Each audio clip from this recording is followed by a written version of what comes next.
आखिर दुनिया के बड़े नेताओं के विमानों को फाइटर जेट से क्यों किया जाता है स्कॉट?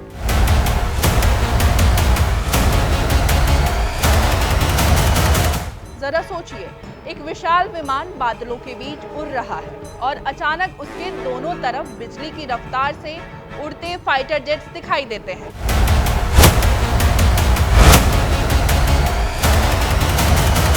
कभी F-16, कभी ग्रीपेन, कभी राफेल। नीचे खड़े लोग मोबाइल निकाल लेते हैं और कैमरा चालू हो जाता है और पूरी दुनिया को संदेश जाता है कि एक बेहद खास मेहमान हमारे देश आया है। मेहमान का भव्य स्वागत किया जाता है। पूरी दुनिया पीएम मोदी का इसी तरह भव्य स्वागत कर रही है।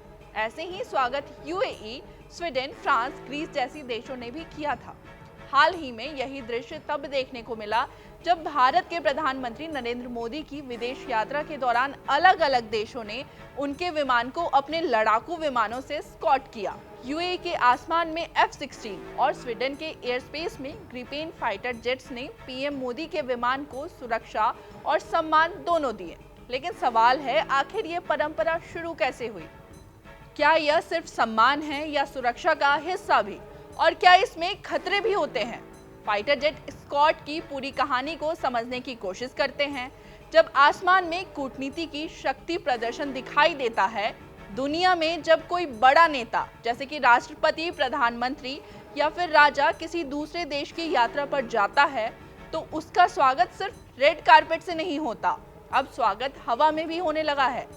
कई देशों में ये परंपरा बन चुकी है कि जैसे ही मेहमान नेता का विमान उस देश के एयर स्पेस में प्रवेश करे, वैसे ही वहां की एयरफोर्स अपने फाइटर जेट्स भेजकर उसे स्कॉट करे।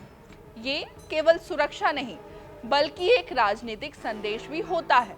संदेश ये कि हम आपके दोस्त हैं, हम आपकी अहमियत समझते हैं, हम अपनी सैन्य ताकत दिखाने में सक्षम हैं और सबसे अहम, हम आपको विशेष सम्मान दे रहे हैं।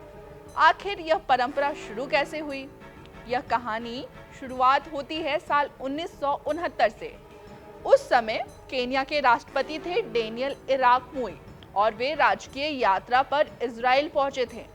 जैसे ही उनका विमान इजरायली एयर स्पेस में दाखिल हुआ, तब इजराइल की वायुसेना के फाइटर जेट्स ने उनके विमान के आसपास फॉर्मेशन बनाकर उसे स्कॉट किया। यह दृश्य बेहद भव्य था। वापसी के समय भी इजराइल ने यही सम्मान दोहराया। बताया जाता है कि केन्याई राष्ट्रपति इस स्वागत से इतने प्रभावित हुए कि उन्होंने अपने देश लौटते ही आदेश दिया, अब से केन्या के राष्ट्रपति के विमान को भी फाइटर जेट स्कॉट करेंगे। यहीं से परंपरा धीरे धीरे दूसरी अफ्रीकी देशों और फिर दुनिया के कई हिस्सों में फैलती चली गई। स्कॉट सिर्फ सम्मान नहीं, सुरक्षा भी है। बहुत लोग सोचते हैं कि फाइटर जेट सिर्फ शो ऑफ के लिए उड़ते हैं, लेकिन उसका एक बड़ा कारण सुरक्षा भी है। जब कोई राष्ट्राध्यक्ष विदेश यात्रा करता है, तो वह अपने देश की सत्ता, रणनीति और प्रतिष्ठा तीनों को प्रतिनिधित्व करता है। ऐसे में उसकी सुरक्षा सर्वोच्च प्राथमिकता बन जाती है। फाइटर जेट स्कॉट के कई उद्देश्य भी होते हैं, जिसमें से पहला है एयर स्पेस की सुरक्षा। अगर कोई संदिग्ध विमान आसपास आता है, तो फाइटर जेट तुरंत प्रतिक्रिया देता है। दूसरा है रडार की निगरानी। फाइटर जेट्स लगातार आसपास के एयर स्पेस पर नजर भी रखते हैं और वो फौरन सैन्य एक्शन भी लेते हैं। तो तीसरा पॉइंट भी यही है कि किसी भी खतरे की स्थिति में लड़ाकू विमान तुरंत कार्रवाई कर सकते हैं। चौथा है मनोवैज्ञानिक प्रभाव। यह दुनिया को दिखाता है कि मेजबान देश अपने मेहमान की सुरक्षा को लेकर कितना गंभीर है। अच्छा, हर देश हर नेता को यह सम्मान नहीं देता है। ये कई बातों पर निर्भर करता है, जैसे कि दोनों देशों के रिश्ते कैसे हैं, यात्रा का महत्व कितना है, सुरक्षा का स्तर कैसा है और राजनीतिक संदेश भी दिया जाता है और कभी-कभी सैन्य प्रदर्शन भी है। उदाहरण के लिए, अगर किसी देश के साथ संबंध बहुत मजबूत हैं, तो वहाँ यह सम्मान मिलने की संभावना बढ़ जाती है। अब सवाल ये है कि अमेरिकी राष्ट्रपति को हमेशा स्कॉट क्यों नहीं किया जाता? अगर दुनिया के सबसे शक्तिशाली विमान की बात करें, तो वह है अमेरिकी राष्ट्रपति का आधिकारिक विमान। इसमें इतने एडवांस डिफेंस सिस्टम लगे हैं कि इसे उड़ता देख लोग इसे फ्लाइंग फ्लोटर्स भी कहते हैं।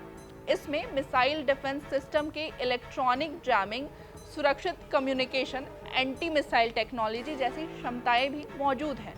इसी वजह से सामान्य परिस्थितियों में इसे लगातार फाइटर स्क्वाड की जरूरत नहीं पड़ती।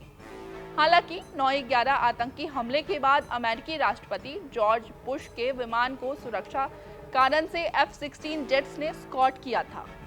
प्रधानमंत्री नरेंद्र मोदी को भी अलग अलग देशों में पहले भी फाइटर जेट स्कॉट मिल चुका है। कई बार फ्रांस, UAE, ग्रीस और अन्य देशों ने भी भारतीय प्रधानमंत्री को विमान से सम्मानपूर्वक स्कॉट किया है। इसका एक बड़ा कारण भी है और वो है दुनिया में भारत का बढ़ता रणनीतिक और आर्थिक प्रभाव। आज भारत दुनिया की सबसे बड़ी अर्थव्यवस्था है, इंडो पैसिफिक रणनीति का अहम हिस्सा भी है और रक्षा साझेदारियों में तेजी से आगे बढ़ रहा है और वैश्विक रणनीति में निर्णायक भूमिका भी निभा रहा है। ऐसे में जब प्रधानमंत्री नरेंद्र मोदी किसी देश पहुंचते हैं तो उनका स्वागत सिर्फ एक नेता के रूप में नहीं, बल्कि एक उभरती वैश्विक शक्ति के प्रतिनिधि के तौर पर भी किया जाता है। हवा में स्कॉट के दौरान क्या होता है? जब राष्ट्रपति या फिर प्रधानमंत्री का विमान किसी देश की सीमा में प्रवेश करता है, तब एयर ट्रैफिक कंट्रोल पहले से तैयार रहता है। फिर उसे देश के एयरफोर्स में लड़ाकू विमान उड़ान भरते हैं और VIP विमान के आसपास तय दूरी बनाकर उड़ते हैं। कई बार पायलट विशेष सलामी भी देते हैं। कुछ मामलों में जेट्स खास फॉर्मेशन बनाती है ताकि नीचे देखने पर दृश्य और भव्य लगे। ये पूरी प्रक्रिया बेहद प्रशिक्षित पायलट्स द्वारा संचालित होती है। दुनिया भर में इस परंपरा की सबसे बड़ी आलोचना भी हो रही है। पहला है टकराव का खतरा। फाइटर जेट्स बहुत तेज गति से उड़ते हैं, अगर तालमेल बिगड़ी तो दुर्घटना भी हो सकती है। दूसरा है मौसम का जोखिम। खराब मौसम में साथ उड़ना चुनौतीपूर्ण भी हो जाता है।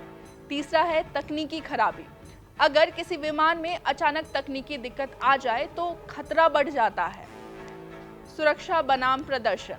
कुछ विशेषज्ञ मानते हैं कि यह परंपरा कई बार सुरक्षा से ज्यादा राजनीतिक प्रदर्शन भी बन जाती है, क्योंकि जितने ज्यादा विमान आसपास होंगे, जोखिम भी उतना बढ़ सकता है।